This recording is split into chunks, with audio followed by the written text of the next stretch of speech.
नमस्कार, मैं श्यामगिरी। आप देख रहे हैं टीएफडी इंडिया न्यूज 24। टीएफडी इंडिया न्यूज 24 में आप सभी दर्शकों का स्वागत है। प्रधानमंत्री मोदी के खिलाफ एक तरह से जो बगावत चल पड़ी है, हर तरफ बगावत, एनडीए में बगावत, बीजेपी में बगावत, विपक्ष में बगावत, जनता के बीच बगावत, यानी कि हर तरफ विरोध, हर किसी के जुबान पर मोदी का। अगर ऐसे ही चलता रहा तो पीएम पद से इस्तीफा होगा, पक्का बात है। राहुल गांधी की बातें एक बार फिर सच साबित हो जाएगी। लेकिन यह चीजें भी देखने को मिल रही है कि इस वक्त हमारे देश के प्रधानमंत्री मोदी अलग थलग से पड़े हुए हैं। पीएमओ के अंदर करप्शन की अनगिनत खुलासे हो रहे हैं। जिसे भी इन्होंने मंत्री बनाया उसके विभाग में अनगिनत घोटाले के खुलासे हो रहे हैं। नितिन गडकरी को इस्तीफे की बात आई और यह लगा कि अब आरएसएस का दबाव पड़ेगा, नितिन गडकरी का इस्तीफा नहीं होगा तो उसके घोटाले सामने आने लगे। जो हाईवे एक्सप्रेसवे में के अंदर गड्ढे पर गड्ढे हो जा रहे हैं, वह सारी वीडियोस आने लग गए। दबाव ज्यादा बना तो राम मंदिर में चोरी का अब कहा जा रहा है कि चंपत राय को और बाकी दो सहयोगियों को पूरा बचाने की कोशिश हो रही है। लखनऊ बार एसोसिएशन द्वारा एफआईआर दर्ज करा दिया गया। कार्रवाई होगी नहीं होगी इसकी कोई उम्मीद नहीं है, लेकिन भारतीय जनता पार्टी के खिलाफ माहौल बन गया। राम मंदिर उद्घाटन पर जब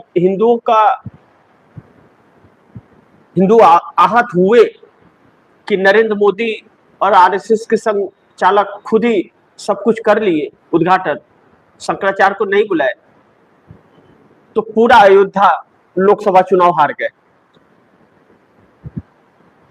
वाराणसी के आसपास हार गए और अब विधानसभा चुनाव और आने वाला लोकसभा चुनाव, कहीं पूरा यूपी ना हार जाए। क्योंकि हिंदू जो आहत हुए और जिस तरीके से, क्योंकि यह आस्था से जुड़ी जो चढ़ावा है वह चोरी हुआ है, तो भारतीय जनता पार्टी के ही लोग मोदी के खिलाफ हो गए हैं और जब खिलाफ हुए हैं तो अलग थलग। दूसरी चीज की मोदी को ना चाहने वाले भाजपा के अंदर और आरएसएस के अंदर है। ऐसा नहीं है कि सहचालक मोहन भागवत जो कहेंगे वही सब करेंगे। वोट डालते समय कोई देखता नहीं है कौन किसको वोट डाल रहा है। अब ऐसे में हम यह तो कह ही सकते हैं कि मोदी की उल्टी गिनती शुरू हो गई है। क्यों? इसलिए यह कह सकते हैं कि मोदी की उल्टी गिनती शुरू हो गई है क्योंकि यह जो बगावत मोदी के खिलाफ हो रही है और जो हिंदुत्व का चादर इनका था, जिसको ओढ़ा देते थे हिंदुत्व की चादर को, वह चादर फट गया है और फट गया है तो उसमें से आसमान दिखाई दे रहा है।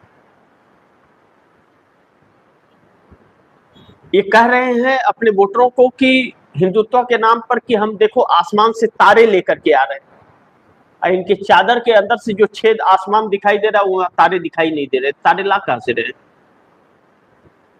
तो अब वह भ्रम लोगों का टूट गया और जब भ्रम टूटेगा तो साथ छोड़ेंगे, तो उल्टी गिनती शुरू है। लेकिन प्रधानमंत्री पद से मोदी का इस्तीफा इसलिए भी होगा क्योंकि जो खेल प्रपंच रचा हुआ था वह उल्टा पड़ गया। राम मंदिर का चढ़ावा चोरी, यह हिंदुत्व को दिल से आहत पहुंचाया। जो धर्म से जुड़े हुए थे, जो श्रद्धा थी राम मंदिर को लेकर के, क्योंकि उत्तर प्रदेश ही नहीं देश के लोगों ने चंदा दिया था, हर घर ने चंदा दिया था और खूब बोरी भर भर करके पैसे आरएसएस और भाजपा वाले ले गए हैं। दूसरा बड़ी महत्वपूर्ण बिंदु यह है कि हिंदुत्व इनका पीट गया, हिंदू के नाम पर ढोंग कर रहे हैं, इनके लोगों को भी पता चल गया। और दूसरा देशभक्ति, उसका भी ढोल फट गया। तो देशभक्ति वाला जो ढोल फटा है, वह ढोल राजनाथ सिंह ने फोड़ दिया। पहलगाम का क्या हुआ पता नहीं चला आज तक, कि पहलगाम के अंदर जो टाटा सोमो दौड़ रहा था एक हफ्ते तक 300 किलो आरडीएक्स लेकर, वह टाटा सोमो किसका है यह भी आज तक पता नहीं लगा पाए। 7 दिन तक गाड़ी उधर क्या कर रही थी, क्या इंटेलिजेंस एजेंसियों ने जानकारी नहीं दी? क्या इस लायक इंटेलिजेंस एजेंसियां नहीं है कि इतना भी नहीं पता लगा सकती? और 40-42 जवान हमारे शहीद हो जाते हैं, और ड्रामा करके मोदी जी उसी देशभक्ति के नाम पर 2019 का चुनाव जीत लेते हैं। और पहलगाम के अंदर ऑपरेशन सिंदूर होता है, 6 जवान हमारे शहीद होते हैं, आप उनकी शहीदगी को छिपा देते हो, बताते तो नहीं हो, और पार्लियामेंट में आप झूठ बोलते हो। तो यह भी भंडा फूट गया। और इसके पहले जनरल नरवणे की किताब में जो चाइना और भारत को लेकर के लिखा हुआ था कि आपने चाइना को परोस दिया अपनी जमीन और आप फैसला नहीं ले पा रहे थे, हमारे सीमा के अंदर चाइना के 4 टैंक आ गए थे, तो आपका देशभक्ति भी धराशायी हो गया। अब इस बीच एक दूसरे के खिलाफ अंदर खाने लोग हैं। मीडिया छिपा ले, चाहे जब तक छिपा रहा है मीडिया, कितने दिन छिपाएगा यह भी देखना बड़ी महत्वपूर्ण होगा। लेकिन जैसे नितिन गडकरी के इस्तीफे पर प्रेशर पड़ा कि आप इस्तीफा नहीं ले सकते, वैसे ही नितिन गडकरी के मंत्रालय का पोल खोलना शुरू हो गया, और सब भाजपा वाले ही एक दूसरे का पोल खोल रहे हैं, और आरएसएस वाला भाजपा का, भाजपा वाला आरएसएस का। तो यह बगावत मोदी के लिए शुभ संकेत नहीं दे रहा है, इसे कहते हैं कि उल्टी गिनती शुरू। और राहुल गांधी की बातें एक बार फिर सच हो जाएगी कि इस्तीफा हो जाएगा। लेकिन ऐसे में 2 सवाल हैं जिस पर हम लोग को चर्चा करके इन सारी चीजों को समझना बहुत जरूरी है, क्योंकि अब परिस्थितियां बहुत ही उलट हो गई हैं, जिसकी कल्पना इस देश ने कभी नहीं की थी। नंबर 1, बीजेपी में बगावत शुरू हो गया। मोदी साहब दोनों का चैप्टर क्लोज हो जाएगा क्या? इसे जरा समझने की जरूरत है, क्योंकि ये 2 बहुत ताकतवर नेता कहे जाते हैं ना, देश समझता है ना ताकतवर है। भ्रम में ना रहिए आप दर्शक, कोई ताकतवर नहीं है। ये सबसे बड़े डरपोक अगर कोई नेता है तो यही दोनों नेता है। सबसे बड़े डरपोकों में एक यही 2 नेता है। अब आप सोचेंगे कि ऐसे कैसे हो सकता है? ऐसा ही है, आप माने या ना माने, लेकिन यही सच्चाई है कि सबसे बड़े डरपोक इस देश की राजनीति में यही 2 नेता हैं। मैं बताता हूं आप दर्शकों कैसे। नरेंद्र मोदी जहां भी जाते हैं थुकवा के आते हैं सर चेहरे पे। कोई भी एक देश, आज हमारे देश मुसीबत में आ जाए तो कोई एक छोटा से छोटा देश हमारे देश के साथ नहीं खड़ा है। छोटा से छोटा देश खड़ा नहीं है हमारे साथ, यहां तक कि भूटान मोदी के साथ नहीं है। बाकी के छोटे, भूटान तो बहुत छोटा सा है, नेपाल, श्रीलंका, बांग्लादेश, यह सब देश तो हमारे रहमो-करम पर थे। तो फिर इन लोगों ने हमारे साथ को क्यों छोड़ा? क्योंकि नरेंद्र मोदी ने 12 सालों में सिर्फ बिजनेस किया अडानी के लिए, देश के लिए तो कभी गए नहीं कहीं। पप्पी और झप्पी से देश नहीं चलता, और टॉफी खिलाने से देश नहीं चलता।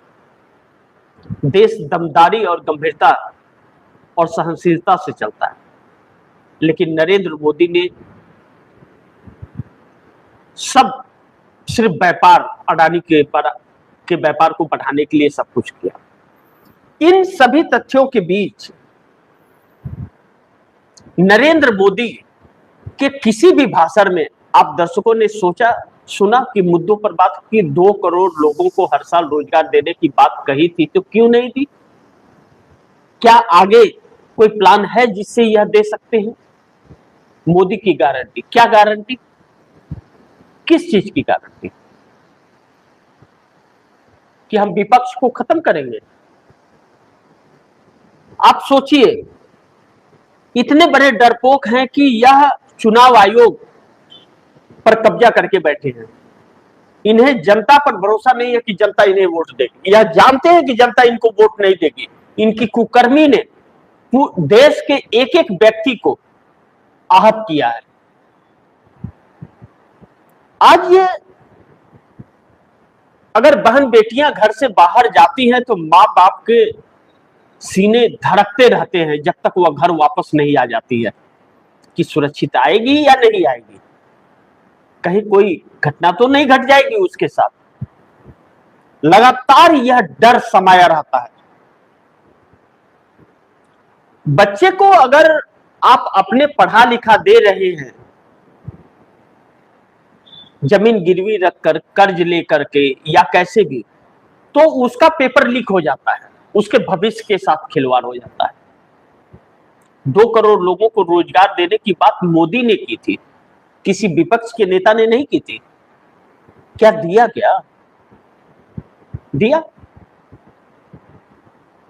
अब आप कहेंगे कि इससे डरपोक का क्या ताल्लुकात? मैंने इनके वादे आप दर्शकों को याद दिलाए। चलिए 4 वादे आपको याद दिला करके आगे की इनकी डरपोक की बातें बता देता हूं।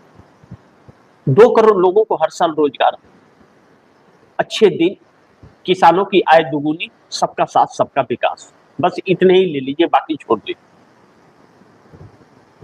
आप दर्शक अपने दिल पर हाथ रख करके कहिए कि आपका विकास हो गया।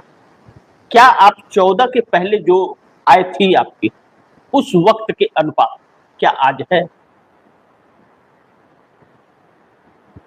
नहीं है। तो काहे के देश अंधभक्ति? हर नेता किसी न किसी की पसंद होता है और हर एक नागरिक राजनीतिज्ञ होता है, क्योंकि वह वोट डालता है, इसलिए वह राजनीति है उसके अंदर, इसमें कोई शक नहीं है। लेकिन सरकार से उम्मीदें भी हर किसी को रहती है, और जब सरकार गुमराह करने लगे और शिक्षा, स्वास्थ्य, रोजगार को छोड़ करके धर्म की नगरी में ढकेल दे, तो धर्म की नगरी से पेट और परिवार नहीं चलते। तो अब इनके पास जवाब नहीं है। शिक्षा में पेपर लीक, प्रचार रद्द को इन्होंने इनकम का जरिया बना लिया, यह गलती है। 3.5 लाख करोड़ रुपए का बजट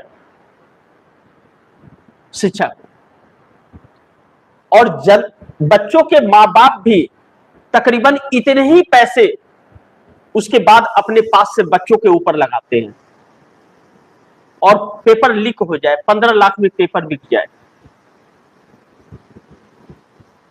तो पैसे तो किसके पास आए? दलालों के पास आए और सरकार के पास आए। अब जब इसको लेकर के छात्र आंदोलित है, सड़क पर अपने भविष्य को लेकर चिंतित है,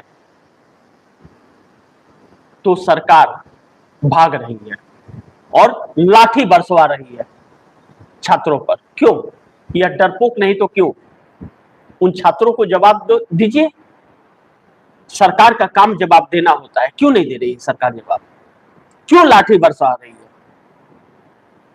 दूसरा, अगर आप चुनाव जीत रहे हैं और जनता में आपके पास प्यार है, आप अच्छे नेता हैं, देश के लिए अच्छे काम कर रहे हैं, तो 120 माफ कीजिएगा, $120 प्रति बैरल कच्चा तेल था,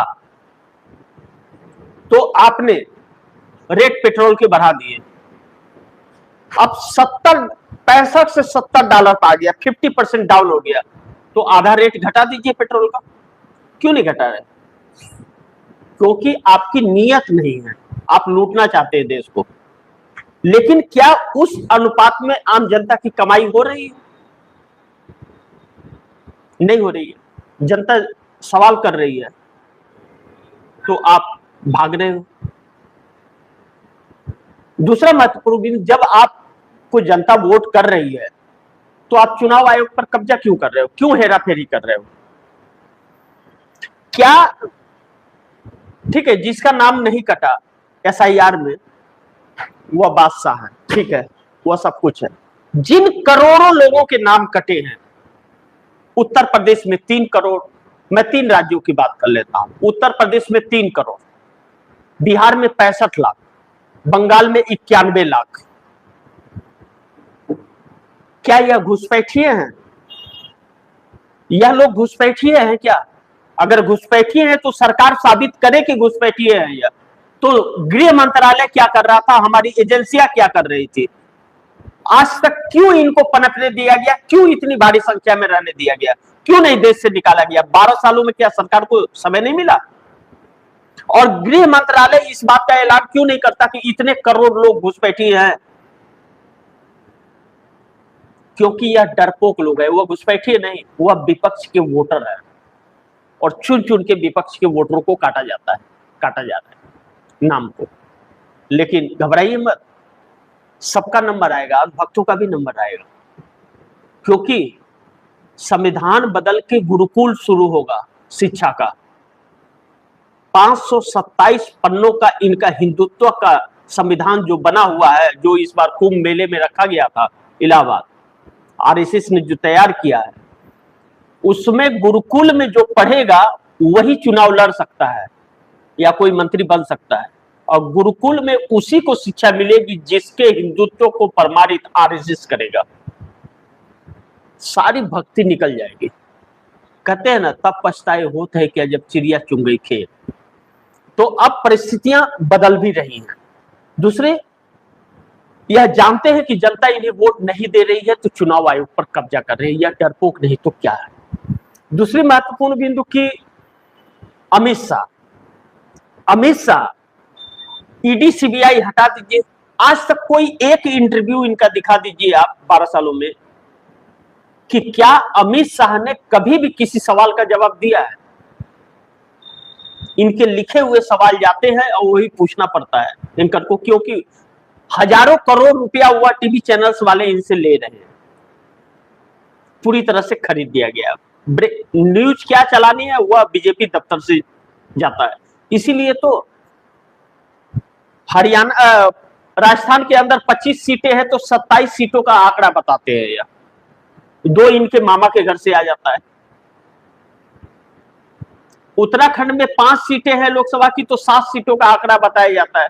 2 अमित शाह के खेत से निकल के आ जाते हैं, क्योंकि वो बीजेपी दफ्तर से लिख के जाते हैं। वो भी वैसे भी टू कॉपी कर देते हैं। तो अमित शाह विपक्ष के लोगों को जेल में डाल रहे हैं, डालिए जेल में। लेकिन एक भी व्यक्ति को क्या आरोपी साबित कर सके? ईडी ने चार्जशीट दाखिल किया, ईडी ने क्या प्रूफ दिया?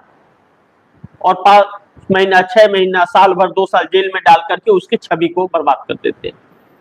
एक भी भारतीय जनता पार्टी का नेता कोई गया क्या? ईडी का स्ट्राइक 12 सालों में 0.05% का है।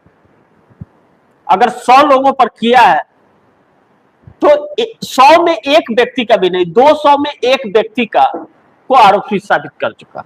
यही है जांच एजेंसी। ऐसे ही थी क्या जांच एजेंसी? तो ईडी और सीबीआई को इन लोगों ने अपना एक हथियार बना लिया है और सत्ता जाने का डर इनके अंदर लगातार बना रहता है। इसलिए एसआईआर भी, चुनाव आयोग पर कब्जा भी, मीडिया पर भी कब्जा। लेकिन कहते हैं कि जब जनता मुंह मोड़ लेती है तो फिर आपका न तो प्रशासन काम में आएगा और ना तो चुनाव आयोग, न्यायपालिका काम आएगा। हिसाब सबका बराबर हो जाता है। इसीलिए किसने खूब कहा कि जब संसद आवारा हो जाए तो सड़कों पर जनता को विपक्ष की भूमिका निभानी चाहिए और सड़कें सूनी हो जाती हैं तो संसद आवारा हो जाता है। इस समय नेता आवारा हो गए हैं, यही सच है। बाकी नंबर 2 पॉइंट्स पर हम, जैसा मैंने इसमें कहा कि दोनों का चैप्टर क्लोज हो जाएगा, अगर यह चीजें हो गई तो चैप्टर क्लोज है। इस्तीफे भी मोदी के होंगे फिर, और सरकार भी गिरेगी। फिर जो सरकार बनेगी ना, वह सरकार ऐसी वैसी नहीं, फिर जनता वह अपने हिसाब से सरकार चुनेगी, और सरकारें वही काम करती हैं जिसे जनता चुनती है। हम लोगों ने देखा कि राम मंदिर के वक्त जब लाल कृष्ण आडवाणी रथ यात्रा निकाल रहे थे और बिहार में गिरफ्तार हो गए थे, उस वक्त जनता के अंदर से निकल रहा था एक वोट राम का, एक वोट काम का। यूपी में यह चर्चा चलती थी उस वक्त। लेकिन राम मंदिर का तार, नंबर 2 पॉइंट, सीधा भागवत और मोदी से जुड़ा है। एमपी एमएलए खरीद फरोख्त में पैसा खर्च हुआ है चोरी का, इस तरह की चर्चा चल रही है। अभी इसकी आधिकारिक कोई सूचना तो नहीं है, लेकिन इस तरह की चर्चा चल रही कि बोरी में भर भर के पैसा है। 1500 करोड़ रुपया, सोचिए, कम नहीं है, 1500 करोड़ रुपया। अब सोचिए कि जब चौकीदार चोर है की बात निकली थी तो सभी भाजपा वालों ने लिखा कि मैं भी चौकीदार, मैं भी चौकीदार। अब लिखो कि मैं भी चोर, मैं भी चोर। अब तो बिल में ढुक गए सबके सब। अंधभक्त भी लिखे कि मैं भी चोर। क्यों चोर नहीं है? जो चंदा नहीं छोड़ रहे हैं, चंदा के पैसे चोरी कर ले रहे हैं, तो नर्क ही बना दिया ना, धर्म को भी नर्क बना दिया। धर्म किसी की बपौती नहीं है कि कोई बोलेगा तो भगवान का नाम कोई लेगा, जब इच्छा होगा तो भगवान का नाम लेंगे। भगवान थोड़ी कहते हैं कि हमारा नाम लिए बगैर खाना मत खाना। तो यह परिस्थितियां देश के अंदर एक ऐसे मोड़ पर आकर के खड़ी हो गई है कि वाकई अब लोकतंत्र और संविधान की बात आ गई है। ऐसे में जिस मुकाम पर इस वक्त देश की राजनीति है, वाकई चिंताजनक है और सब कुछ ठीक नहीं है। और भारतीय जनता पार्टी आरएसएस के अंदर भी मोदी के खिलाफ सब पक्षधर नहीं, बगावत में भी है, एनडीए में भी बगावत है। बस फर्क इतना है कि अंदर की बातें मीडिया बाहर नहीं आने देता, लेकिन जब कहते हैं कि वह ज्वालामुखी जब फटता है तो फिर दुनिया देख लेती है। तो अब जो पार्लियामेंट सेशन 21 जुलाई से शुरू होने वाला है, 21 से 22 जुलाई को, अभी तक डेट फिक्स नहीं हुआ है, 21 या 22 जुलाई को शुरू होगा। यह देखना बड़ी महत्वपूर्ण होगा कि उस पार्लियामेंट सेशन में क्या डिलिमिटेशन बिल और वन नेशन वन इलेक्शन पास हो पाता है, जो इम्पॉसिबल दिख रहा है, क्योंकि 362 2/3 चाहिए। और 15 अगस्त को नरेंद्र मोदी लाल किले से इस बार क्या कहते हैं, उसी पर देश का भविष्य टिका है। बाकी आप दर्शकों का क्या राय है, क्या सुझाव है, कमेंट बॉक्स में जरूर दीजिएगा। इस खबर को ज्यादा से ज्यादा शेयर कीजिए, अपने दोस्तों को भी कहिए आगे शेयर करें। और आपने टीएफडी इंडिया न्यूज़ 24 को सब्सक्राइब नहीं किया, सब्सक्राइब कीजिए, अपने दोस्तों को भी कहिएगा सब्सक्राइब कीजिए। मिलते हैं अगली खबर के साथ, तब तक के लिए नमस्कार।